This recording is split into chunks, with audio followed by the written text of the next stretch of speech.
The clock on the wall showed 11:30 when Elena pushed her cleaning cart through the heavy wooden doors of Harmony Concert Hall. The theater was quiet now, empty of the fancy people who had filled every red velvet seat just hours before. Their expensive perfume still hung in the air, mixed with the smell of fresh flowers from the stage decorations. Elena had been working the night shift here for 3 years. She knew every corner of this place, every squeaky floorboard backstage, every spot where dust liked to hide. While the rest of the city slept, she mopped the marble floors until they shined like mirrors and wiped down the golden railings that rich people touched with their gloved hands. Tonight felt different, though. As she walked down the main aisle toward the stage, her eyes kept drifting to the grand piano that sat in the center like a sleeping giant. The stage lights were dimmed, casting long shadows across the black and white keys. Elena had cleaned around that piano hundreds of times, but she never touched it, never even got close enough to feel tempted. She started with the lobby, emptying trash cans filled with champagne bottles and fancy program booklets. The patrons always left such a mess. Crumpled tissues, dropped earrings, chocolate wrappers shoved between cushions. Elena worked methodically, her hands moving without much thought while her mind wandered to other things. Her daughter Rosa had called earlier that evening, excited about her college acceptance letter.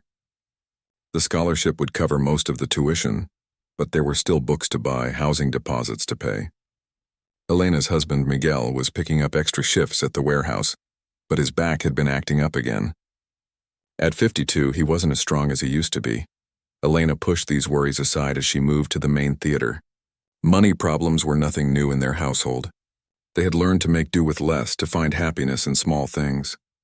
Rosa's grades, Miguel's terrible jokes at dinner, the way their old cat Mr. Whiskers still tried to catch his own tail, even though he was getting fat and slow. The theater seats needed attention tonight. Someone had spilled red wine on seat 47B, and there were popcorn kernels scattered throughout row J. Elena worked row by row, her back aching from bending over, but she didn't complain. This job paid better than most cleaning jobs in the city, and the hours meant she could be home when Rosa got back from school.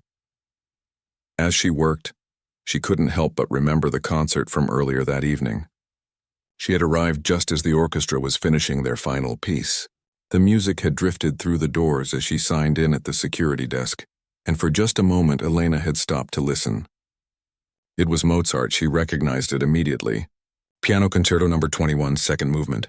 The melody was hauntingly beautiful, full of longing and hope. Elena knew that piece well. Too well, perhaps. 25 years ago, she had played that same concerto for her final exam at the music conservatory. Her professor had told her she had real talent, that she could make a career out of music if she wanted it badly enough. Elena had wanted it more than anything in the world. She dreamed of performing on stages like this one, wearing elegant dresses, making audiences feel the same way music made her feel. But life had other plans. Miguel's accident happened just 2 months before Elena's graduation. A forklift had crushed his leg at the factory where he worked, leaving him unable to walk for almost a year. The medical bills piled up faster than Elena could count them. Her part-time job at a local restaurant wasn't enough to cover rent, food, and hospital costs. So Elena made a choice. She dropped out of school and took a full-time job at a department store. Later, when Rosa was born, she switched to cleaning jobs because they offered more flexible hours. The piano in their small apartment gathered dust until they finally sold it to pay for Rosa's first year of daycare. Elena rarely thought about those days anymore. It hurt too much to remember what she had given up. But sometimes, like tonight, the memories crept back in. She finished cleaning the seats and moved toward the stage. This was always her favorite part of the job, even though she tried not to admit it to herself. Up here, surrounded by the empty theater, she could almost pretend she belonged. She could imagine what it felt like to stand in front of all those people, to share something beautiful with them. The piano bench was slightly askew, probably moved by the pianist during tonight's performance. Elena carefully pushed it back into place, then started dusting the piano's glossy black surface. She worked carefully around the keys, making sure not to press any of them. The last thing she needed was to set off some kind of alarm or get in trouble for touching expensive equipment. But as she cleaned, her eyes kept returning to those keys. 88 of them, black and white, arranged in the same pattern she had memorized as a child. Her fingers tingled with muscle memory, remembering the weight of each key, the way they felt beneath her fingertips. Elena glanced around the empty theater. The security guard, Tommy, was probably in his office watching late-night television. He never bothered to check on her unless she was running late with her cleaning. The theater director and staff had gone home hours ago. Elena was completely alone. She looked back at the piano keys, her heart beating a little faster. What would it hurt to just touch them? Not to play anything, just to remember what it felt like. She reached out slowly, then pulled her hand back. This wasn't her place. This piano was worth more than she made in 2 years. She was here to clean, not to relive old dreams. Elena forced herself to focus on her work. She had 3 more areas to clean before her shift ended, and she couldn't afford to waste time daydreaming. She gathered her supplies and moved away from the piano, but she could feel it behind her, calling to her like an old friend she hadn't seen in years. Meanwhile, across town, Margaret Chen sat in her cramped office above a coffee shop, staring at a pile of resumes that all looked the same. She had been the artistic director of Harmony Concert Hall for 5 years, and she had never felt more frustrated with her job. The upcoming Mozart festival was supposed to be the highlight of their season, but she still couldn't find the right pianist to headline the event. Today alone, she had auditioned 12 candidates. All of them were technically skilled. All of them had impressive training and credentials, but none of them had that special something that made music come alive. They played the notes correctly, but they didn't feel the music. They didn't understand that Mozart wasn't just about technical perfection, it was about touching people's souls. Margaret rubbed her tired eyes and looked at the clock. It was past midnight, but she wasn't ready to go home to her empty apartment. Maybe she would drive by the theater, sit in the quiet space for a while, and try to figure out what she was going to do about this pianist problem. She had no idea that the answer to her prayers was already there, dusting furniture and emptying trash cans, just a few feet away from the piano that held all the music in the world. Margaret's car door slammed harder than she intended in the empty parking lot behind Harmony Concert Hall. The sound echoed off the brick walls, sharp and angry in the quiet night. She stood there for a moment, breathing in the cool air, trying to calm down before she went inside. Today had been one of the worst days in her 5 years as artistic director. 12 auditions and not one pianist who understood what she was looking for. They all played the notes perfectly, hit every mark, followed every instruction. But music wasn't just about playing notes correctly. It was supposed to make people feel something. Margaret pulled her keys from her purse and walked toward the back entrance. She had left her planning folder on her desk earlier, and tomorrow's meeting with the board of directors was too important to wing it. The Mozart festival was only 6 weeks away, and she still didn't have a headline performer. The board members were already asking uncomfortable questions about ticket sales and budget overruns. The security guard, Tommy, looked up from his crossword puzzle when she walked in. He was used to Margaret showing up at odd hours. She worked more than anyone else in the building, often staying until midnight to review applications or plan upcoming seasons. "Evening, Miss Chen," Tommy said, adjusting his glasses. "Burning the midnight oil again?" "Something like that," Margaret replied, trying to sound more cheerful than she felt. "I'll just be in my office for a few minutes." But instead of heading upstairs, Margaret found herself walking toward the main theater. Sometimes when she was stressed, she liked to sit in the empty space and remember why she loved this job. The theater at night had a different energy than during performances. It felt peaceful, full of possibilities. She pushed through the heavy doors and stepped into the dimly lit space. The emergency lights cast a soft glow across the red seats, making everything look mysterious and magical. Margaret walked down the center aisle, her heels clicking on the marble floor. That's when she saw her. A woman in a gray cleaning uniform was on stage, carefully dusting the grand piano. She worked slowly, methodically, like she was handling something precious instead of just doing her job. There was something different about the way she moved around the instrument, something almost reverent. Margaret had seen cleaning staff before, of course, but usually they were rushing to get finished so they could go home. This woman seemed to be taking her time, paying attention to every detail. "Excuse me," Margaret called out, her voice carrying across the empty theater. The woman looked up, startled. She was probably in her mid-40s, with dark hair pulled back in a ponytail and kind eyes that looked worried about being caught doing something wrong. "I'm sorry," the woman said, stepping away from the piano. "I didn't know anyone was here. I can come back later to finish cleaning." No, it's fine, Margaret said, walking closer to the stage. I'm Margaret Chen, the artistic director. I just forgot something in my office. I'm Elena, the woman replied, still looking nervous. I work the night shift. I hope I wasn't making too much noise. Margaret studied Elena's face more carefully. There was something about her expression as she looked at the piano. Something that reminded Margaret of herself when she was younger and still dreamed of being a performer instead of an administrator. Do you play? Margaret asked, nodding toward the piano. Elena's face changed immediately. For just a second, her careful mask slipped, and Margaret saw something raw and painful in her eyes. Then Elena looked down at her cleaning supplies and shook her head. No, Elena said quietly. I just clean around it. But Margaret had spent her entire career reading people's faces, learning to spot talent and passion even when people tried to hide it. Elena was lying, or at least not telling the whole truth. Margaret climbed the steps to the stage, her frustration from the day making her bolder than usual. She was tired of polite conversations and people who didn't understand what real music meant.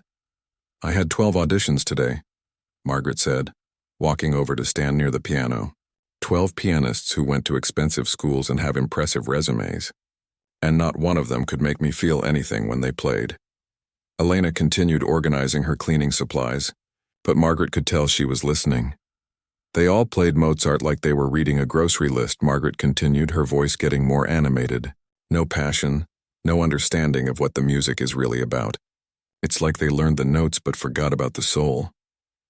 Mozart can be difficult, Elena said softly, then immediately looked like she regretted speaking. Margaret's head snapped up. You do know music? Elena's hand stilled on her cleaning cloth. I used to study it. A long time ago. What did you play? Piano mostly. Some violin. Elena's voice was barely above a whisper. Margaret felt a spark of something she hadn't felt all day. Here was someone who actually understood music, who spoke about Mozart like he was a real person instead of just a name in a textbook. Play something, Margaret said impulsively. Elena's eyes went wide. Oh no, I couldn't. I don't play anymore. And this isn't my piano to touch.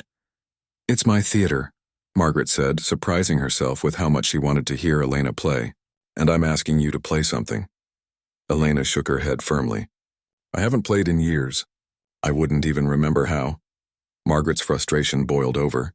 The long day, the disappointing auditions, the pressure from the board members, all of it came rushing out at once. You know what? Margaret said, her voice getting louder. I'm so desperate to find someone who actually understands music that at this point, if someone could just walk up to this piano and play Mozart's Piano Concerto No. 21 perfectly, I'd probably marry them on the spot. The words hung in the air between them. Margaret immediately felt embarrassed about her outburst, but she was too tired to take it back. Elena had gone completely still. Her face was pale and she was staring at the piano keys like they had just spoken to her. I'm sorry, Margaret said, running a hand through her hair. That was inappropriate. I've just had a really long day and I'm taking it out on you. That's not fair. But Elena wasn't looking at her anymore. She was looking at the piano with an expression that Margaret had only seen a few times in her career. It was the look of someone who was remembering something they had tried very hard to forget. Concerto No. 21, Elena said quietly. The second movement especially. It's beautiful. You know it. Elena nodded slowly. I played it once. For my final exam at conservatory. Margaret felt her heart skip a beat. You went to conservatory? I never finished, Elena said quickly. I had to drop out. Family circumstances. But you learned that concerto? Yes. Elena's voice was so soft Margaret had to strain to hear it. Margaret looked at this woman in her cleaning uniform, with her tired eyes and gentle hands, and felt something she hadn't felt in months. Hope. Would you? Margaret started, then stopped. She was being ridiculous. This was a cleaning lady, not a professional musician. But something in Elena's face made her continue. Would you consider playing it? Just once? I promise no one else would have to know. Elena was quiet for a long moment, looking back and forth between Margaret and the piano. Her hands were trembling slightly and Margaret could see the internal battle happening behind her eyes. I couldn't, Elena finally said. I told you, I don't play anymore. But even as she said the words, Elena took a small step closer to the piano bench. And Margaret knew that somewhere inside this quiet woman was the musician she had been searching for all along. Elena couldn't sleep that night. She lay in bed next to Miguel, listening to his steady breathing, but her mind kept going back to the theater. To the piano. To the way Margaret had looked at her when she mentioned Mozart's Concerto No. 21. The conversation played over and over in her head. Margaret's desperate words about marrying anyone who could play that piece perfectly. The way Elena's heart had jumped when she heard those familiar notes mentioned. The longing that had hit her like a wave when she looked at those piano keys. She hadn't felt anything like that in 25 years. The next evening, Elena arrived at work 30 minutes early. She told herself it was because she wanted to get started on the deep cleaning project Tommy had mentioned. The theater was hosting a special donors' dinner next week, and everything needed to be perfect. But really, she wanted to be alone with the piano. Elena started her usual routine, working through the lobby and main seating area. But her movements were faster tonight, more efficient. She kept glancing toward the stage where the grand piano sat waiting in the dim light. When she finally finished cleaning the seats, Elena stood at the edge of the stage for a long moment. The theater was completely quiet except for the soft hum of the air conditioning system.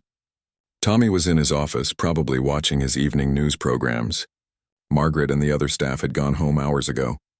Elena climbed the steps to the stage, her heart beating faster with each step. She approached the piano bench slowly, like she was walking toward an old friend she wasn't sure would remember her. She sat down carefully, adjusting the bench to the right height.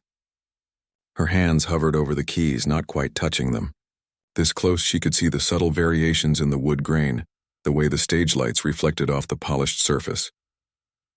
Elena pressed middle C very gently. The note rang out clear and pure in the empty theater, fuller and richer than any piano she had ever played before. Even that single note made her chest tighten with emotion. She played a simple scale, her fingers feeling clumsy and uncertain. It had been so long since she had touched any piano, let alone one this beautiful. Her muscle memory was there, buried under years of cleaning and cooking and taking care of her family, but it felt rusty. Elena stopped and looked around the empty theater again. What was she doing? This was crazy. She was a cleaning lady, not a pianist. She had no business sitting at this expensive instrument, dreaming about music that belonged to a different life. But then she thought about Margaret's face, the exhaustion and frustration she had seen there. The way Margaret had talked about those 12 auditions, about pianists who could play the notes but couldn't make people feel anything. Elena knew exactly what Margaret meant. She had felt the same way about music when she was younger, before life got in the way. Music wasn't just about technical skill. It was about telling a story, about reaching into someone's chest and touching their heart. She placed her hands on the keys again and began to play a simple piece from her childhood. Chopin's Minute Waltz, something she had learned when she was 15. Her fingers stumbled at first, missing notes and losing the rhythm, but gradually, muscle memory began to take over. By the time she finished the piece, Elena was crying. She hadn't expected the emotions to hit her so hard. All those years of pushing down her dreams, of telling herself that music was a luxury she couldn't afford, came rushing back at once. She wiped her eyes and looked at the clock on the wall. She had been sitting there for almost an hour, and she still had work to finish. Elena forced herself to stand up and return to her cleaning cart. But the next night she came back. This time, she brought a small flashlight so she could see the sheet music that was sometimes left on the piano stand. She found a book of Mozart sonatas that someone had forgotten, and she carefully turned to Sonata No. 11, something she remembered from her conservatory days. Her playing was better tonight. Her fingers were starting to remember where they belonged, how much pressure to use, how to make the notes sing instead of just sound. She played quietly, barely pressing the keys, but even so, the music filled the empty theater with beauty. Elena began staying later after her shift ended. She would finish all her cleaning tasks first, making sure everything was perfect, and then she would spend an hour at the piano. Sometimes she played pieces from memory. Sometimes she worked through the sheet music that performers left behind. She was careful to put everything back exactly where she found it. She used her own cloth to wipe down the keys when she was finished, making sure no one would know she had been there.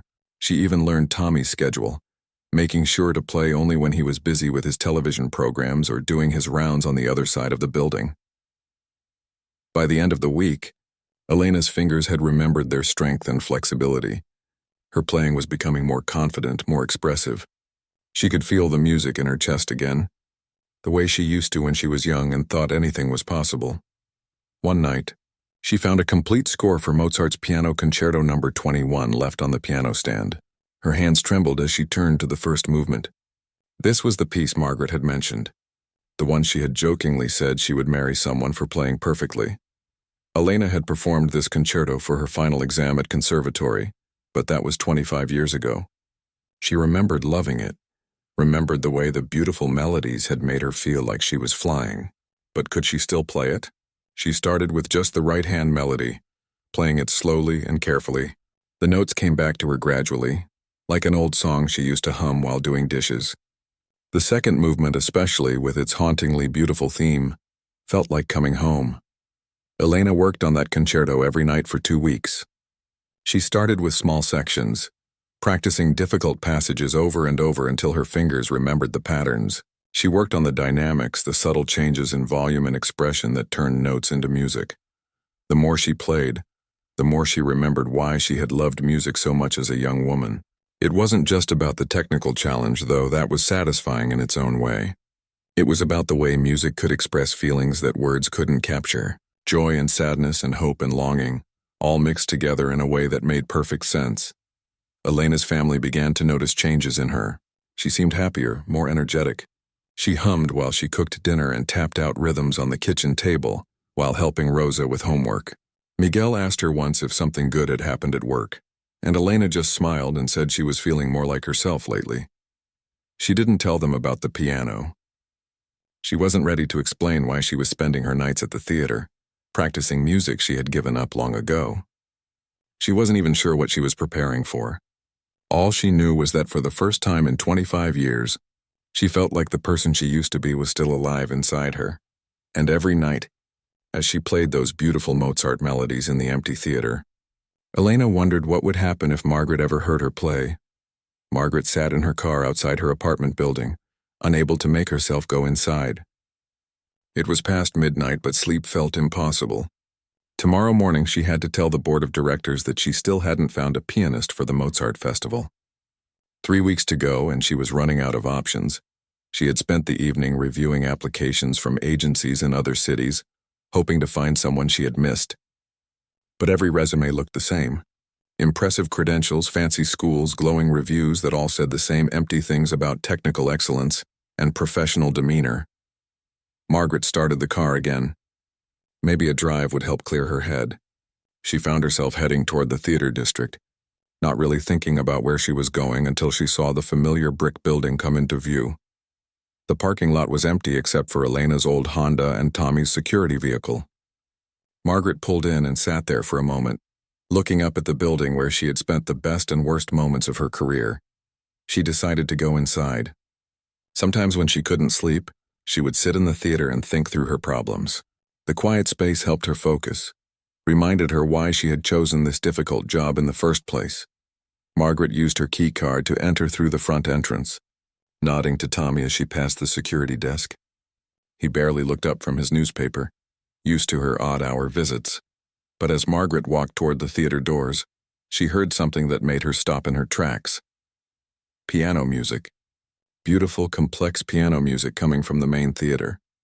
Margaret's first thought was that someone had broken in. But the melody was too controlled, too skillful to be vandalism. Someone was playing Mozart and playing it well. She pushed through the theater doors as quietly as possible and stepped into the dimly lit space. What she saw made her breath catch in her throat. Elena was sitting at the grand piano, completely absorbed in her playing. Her cleaning uniform had been replaced by simple dark pants and a white blouse. Her hair was down, falling in gentle waves around her shoulders, but it was her face that truly amazed Margaret. Elena's eyes were closed, and her expression was one of pure joy mixed with deep concentration. She looked like she belonged there, like the piano had been waiting for her all along. The music itself was extraordinary. Elena was playing the second movement of Mozart's Piano Concerto No. 21, the same piece Margaret had mentioned during their first conversation. But this wasn't just technical playing. This was music that told a story, that painted pictures in the air, that reached into Margaret's chest and squeezed her heart. Margaret had heard this piece performed by dozens of pianists over the years. She knew every note, every subtle shift in tempo and dynamics, but she had never heard it played like this. Elena's interpretation was both technically perfect and deeply emotional. She played like someone who understood loss and hope, someone who had lived through difficult times and found beauty anyway. Margaret stood frozen in the shadows near the entrance, afraid that any movement would break the spell. Tears began streaming down her cheeks as Elena moved through the most challenging passages with effortless grace. This was what she had been searching for. This was the missing piece she needed for the festival. As Elena approached the final section of the movement, Margaret could see her entire body responding to the music. Her shoulders moved with the phrases, her head tilted slightly as she navigated the delicate melody line. She played with her whole heart, not just her fingers. When the last notes faded into silence, Elena sat perfectly still for a moment, her hands resting gently on the keys. The theater was so quiet, Margaret could hear her own heartbeat. Then Elena opened her eyes and saw Margaret standing in the shadows. Elena gasped and immediately pulled her hands away from the piano, as if the keys had suddenly become hot. Her face went pale and Margaret could see panic in her eyes. "I'm sorry," Elena said quickly, standing up from the bench. "I know I shouldn't be here. I can explain." But Margaret was already walking toward the stage, her face glowing with amazement. "Don't apologize," Margaret said, her voice thick with emotion. "That was the most beautiful thing I've heard in years." Elena shook her head, backing away from the piano. "I was just practicing. I didn't think anyone would hear me. I always make sure Tommy is busy, and I put everything back exactly where I found it." "How long have you been coming here to play?" Margaret asked, climbing the steps to the stage. 3 weeks, Elena admitted, looking down at her hands. "Ever since that night we talked, I couldn't stop thinking about that concerto, about music. I haven't played in 25 years, but something about being here, being near this piano, it brought everything back." Margaret stared at Elena in amazement. "You taught yourself that piece in 3 weeks?" "I knew it before," Elena said quietly. "From conservatory. But I was so rusty when I started. My fingers had forgotten everything. I've been practicing every night after I finish cleaning, trying to remember what it felt like to really play." "Elena," Margaret said, her voice barely above a whisper, "you're extraordinary. That performance was everything I've been looking for." Elena looked up with surprise. "What do you mean?" "The Mozart Festival. I've been searching for months for a pianist who could bring that music to life, someone who could make audiences feel what Mozart was trying to express. You're that person." Elena shook her head immediately. "Oh no, I couldn't. I'm not a performer. I clean buildings for a living. I haven't had a real lesson in 25 years. But you have something that can't be taught," Margaret insisted, moving closer. "You have soul. You understand what music is supposed to do. Technical skills can be polished, but that kind of musical intuition is rare." "You're being kind," Elena said, but Margaret could see something hopeful flickering in her eyes. "I'm being honest," Margaret replied. "Elena, why did you stop playing?" "What happened at conservatory?" Elena was quiet for a long moment, her fingers unconsciously tracing patterns on the piano bench. Finally, she told Margaret everything. About Miguel's accident, about the medical bills, about dropping out of school to support her family, about selling her piano and pushing her dreams so far down she thought they were dead. "I made the right choice," Elena said when she finished. "My family needed me. Rosa is graduating high school next month with a scholarship to college. Miguel is healthy again. We built a good life together. But what about your life?" Margaret asked gently. "What about what you needed?" Elena smiled sadly. "I convinced myself I didn't need music anymore. But these past 3 weeks, playing here in the evenings, I remembered who I used to be. I remembered why I loved it so much." Margaret felt her heart breaking for this woman who had sacrificed so much for her family. But she also felt excitement building in her chest. This was the answer to all her prayers. "Elena," Margaret said carefully, "what if I told you that you could have both, your family and your music?" Elena looked at her with confusion. "What do you mean?" Margaret took a deep breath. She was about to offer something that could change both their lives forever. Margaret took a deep breath and looked directly into Elena's eyes. "I want you to be the featured pianist for our Mozart festival." Elena stared at her for a long moment, then started laughing. Not happy laughter, but the kind that comes when something seems too impossible to believe. Margaret, I appreciate what you're trying to do, but that's crazy. I'm a janitor. I haven't performed for an audience in 25 years. I don't even own proper concert clothes. Those are all problems we can solve, Margaret said firmly. What we can't solve is finding someone else who can play like you just played. Elena, I've been searching for 8 months. I've listened to hundreds of pianists and none of them made me feel what you just made me feel. Elena shook her head, walking away from the piano. You don't understand. I have responsibilities. I have a job, a family who depends on me. I can't just suddenly become a concert pianist. You wouldn't have to quit your job right away, Margaret said, following her. The festival is 3 weeks away. 1 performance. If it goes well, we can talk about other opportunities. Other opportunities? Elena's voice went up an octave. Margaret, look at me. Really look at me. I'm 45 years old. I have gray roots showing because I can't afford to get my hair done every month. My hands are rough from cleaning chemicals. I don't belong in your world. Margaret stopped walking and crossed her arms. Do you know what I heard when you played just now? I heard someone who understands Mozart better than pianists half your age who went to the best schools in the world. I heard someone who has lived enough life to know what the music really means. Elena turned around and Margaret could see tears in her eyes. What if I mess up? What if I get on stage and forget everything? What if people laugh? Then you'll be human, Margaret said gently. Elena, perfect technique doesn't move people. Heart does, and you have more heart in your playing than anyone I've ever heard. Elena sat down heavily in one of the theater seats. Even if I wanted to try, which I'm not saying I do, there are so many problems. I'd need time off work to rehearse. Miguel would worry about the money.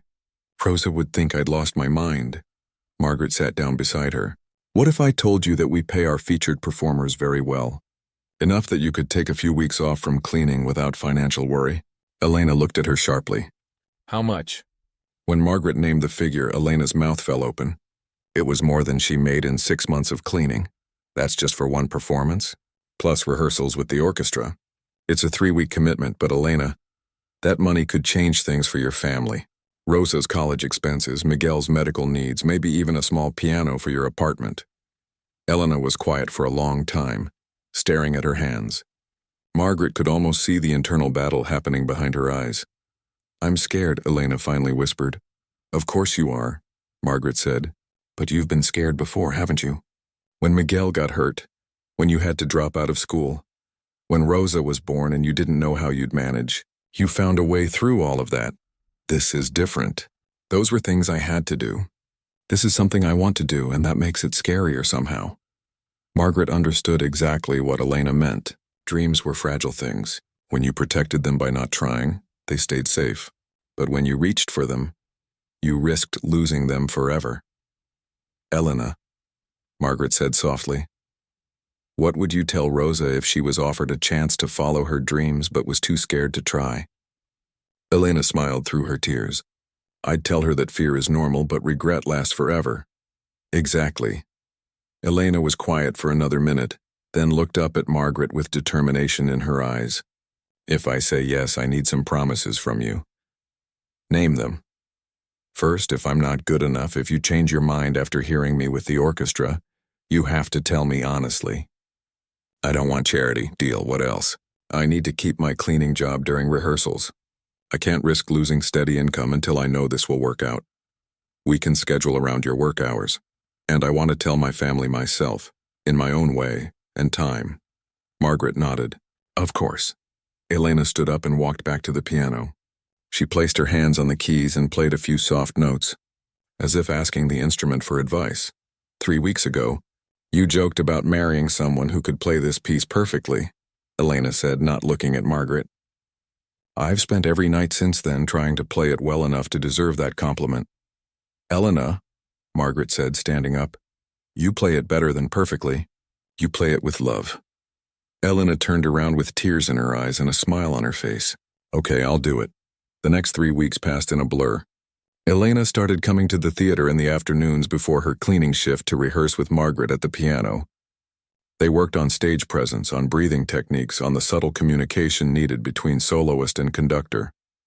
Margaret arranged for Elena to have access to practice rooms at a local music school. For the first time in 25 years, Elena found herself surrounded by other musicians, young students who reminded her of herself at 18. When Elena finally told her family about the opportunity, their reactions surprised her. Miguel was proud but not shocked, saying he had always known she was special. Rosa was excited and immediately started researching classical music on her phone, wanting to understand her mother's world. The hardest part was the first orchestra rehearsal. Elena walked into the room full of professional musicians, all of them much younger and more formally trained than she was. But when she sat down at the piano and began to play, something magical happened. The music she had been practicing alone for weeks suddenly came alive with the support of 40 other instruments. By the second rehearsal, Elena felt like she belonged. The other musicians accepted her not because of her credentials, but because of her obvious love for the music and her willingness to work hard. The night of the performance, Elena stood in the wings wearing a simple but elegant black dress that Margaret had helped her choose. Her hands were shaking and her heart was beating so fast she could barely breathe. "Ready?" Margaret asked, squeezing her shoulder. Elena looked out at the packed theater, at all those people waiting to hear her play. She thought about the scared woman who had been cleaning around this same piano just a month ago, afraid even to touch the keys. "I'm ready," she said. Elena walked onto the stage to warm applause. She sat at the piano bench, adjusted it slightly, and looked out at the audience. In the third row, she could see Miguel and Rosa beaming at her with pride. When the orchestra began the opening of Mozart's Piano Concerto No. 21, Elena felt all her nervousness melt away. This was where she belonged. This was who she was meant to be. 6 months later, Elena was preparing for her 5th performance with the Philharmonic. She still worked part-time at the theater, but now as an assistant to Margaret, helping to discover other hidden talents in unexpected places. Margaret never did marry Elena, but their friendship had become one of the most important relationships in both their lives.